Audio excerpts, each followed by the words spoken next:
Hi everyone, welcome back to Discover and Learn. One thing which comes to our mind always is how to become a good communicator in English, or how we can improve our fluency and confidence in speaking in English. How can we speak like a native English speaker? Or if we look up to somebody, we think about when we'll be able to speak like him or her. This question does come to our mind, right? Well, if this is your question, then I have a solution for you. And it's very interesting, very easy, and very simple to follow. If you master this skill, if you start developing or building on these skills, you'll definitely become a good communicator of English, or you'll be very good at speaking in English, and you will sound like a native English speaker. So here I'm going to decode a secret which all native speakers use to sound more confident and fluent in speaking in English. So guys, on that note, welcome back to my channel. I am your communications coach and a soft skill trainer by profession, and I'm here to help you out with all your communications problems and to help you speak English fluently and confidently. Now let's get back to the topic. So if you know people who speak very good English or who speaks flawless English, one thing is very common among everybody is they know how to describe something, how to talk about anything. They can take a pen and they can just beautifully talk about it, and you will keep on listening to them, right? So basically they know how to tell a story. They are good storytellers. So this is one skill which is storytelling. You need to start developing or start learning so as to become a good communicator in English. Or if you want to sound like a native English speaker or a good communicator, or you want to have a flawless English speaking skills, then you have to know how to tell a story, or you need to work on your storytelling skills. So here I'm going to tell you how you can work on your storytelling skills and what activities you can do to achieve this. So why storytelling is so important? Now, if we take example also, like if we take our real life also, whenever we have conversations with people, we talk about our experiences, we talk about any situation, we talk about anything which has happened, right? Or our routine, our daily life, we talk about all these things. What are these? These are events which has happened, right? So when you talk about what happened last night or what happened yesterday, or how was your weekend like, or what did you do last week, you speak about the entire week, you speak about the entire event, the entire thing what has happened, right? Which is basically you are telling a story, right? You are describing everything in the form of a story basically. For example, to help you understand better, if I take up what I did yesterday or how was my day like yesterday, if I start saying that, at the end of the conversation, you'll realize that yes, it was just a story. Like I told it in the form of a story, or probably the events which happened is in the form of a story I am describing, or I have described the whole event in the form of a story, right? So I'll start with, yesterday was a very busy day for me. I woke up at 7 o'clock. I got my daughter ready for school and I dropped her to school. After coming back, I had a quick breakfast, and after that I started working.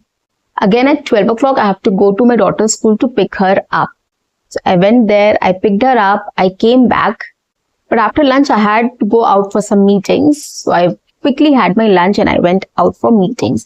It was a very hot day, and trust me on this, when I came back, I was so tired and exhausted, I can't tell you. It was a very hectic day, and I think it was very hot, so that is why it felt more hectic to me.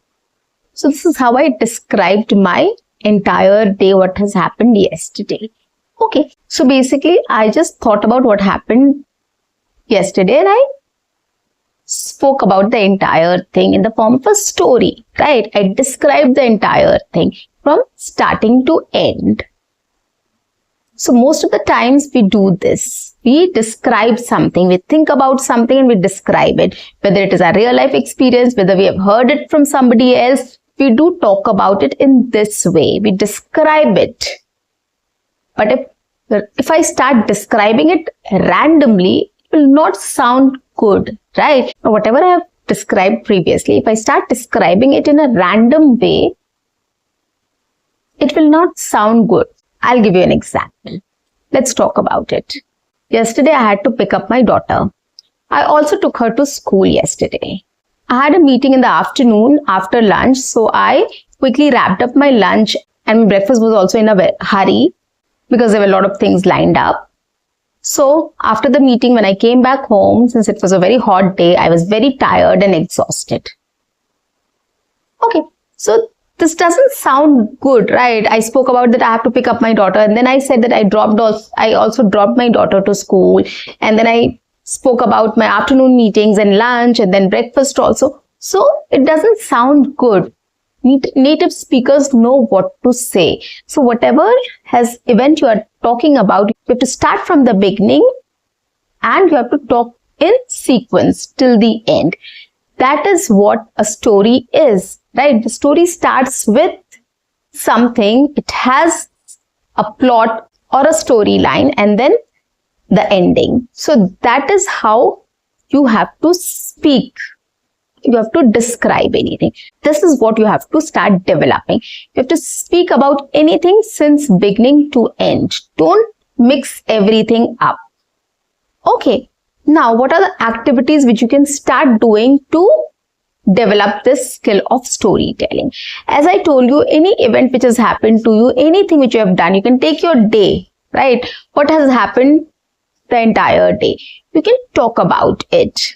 You can take any event when you went somewhere, somebody spoke about something, or what was your conversation with that person. You can take that conversation and you can speak about it, right? If you are planning your day, you can just speak about it, what you have planned for the day, right? If you went to a birthday party or any other event, talk about it from beginning to end, how you planned. When did you get the invite? What did you do? Right? How do you plan to go? And how was it like? So you have to include the entire thing from beginning to end. So if you start speaking or describing something in this way, you will definitely become a good communicator. Don't mix things up. That is what is the idea behind storytelling.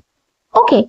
Or you can just come up with a story also. Take a scenario and talk about it. Right? Start coming up with stories, small stories about something, a jungle, a boy, a girl, anything, a kid. Come up with a story. Small stories you can come up with. Okay. Like how we tell to our kids. So we can come up with small stories also on our own. See how much you can imagine. See how much creative you can be. So if you start using your brain, or you can start exploring these things, you will be more creative and more better at telling a story or describing anything. So you should know how to describe a thing properly and how to talk about it. So this will help you.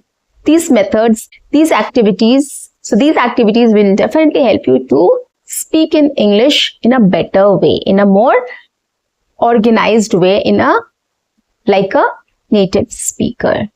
So start utilizing these things, start building on this skill, start developing this skill to sound more fluent and confident in speaking in English or like a native speaker, how to sound like a native speaker. So guys, that's it for today. I'll see you in my next session. Until then, keep learning, keep speaking, keep watching and keep exploring. See you. Bye-bye. Quickly subscribe my channel, like and share my videos. Do write your comments in the comment section and do not forget to press the notification icon so that you get all my videos on time, free of cost, and access to all the amazing content on this channel. What you have to do is stay tuned, stay connected and watch my entire video to master this skill.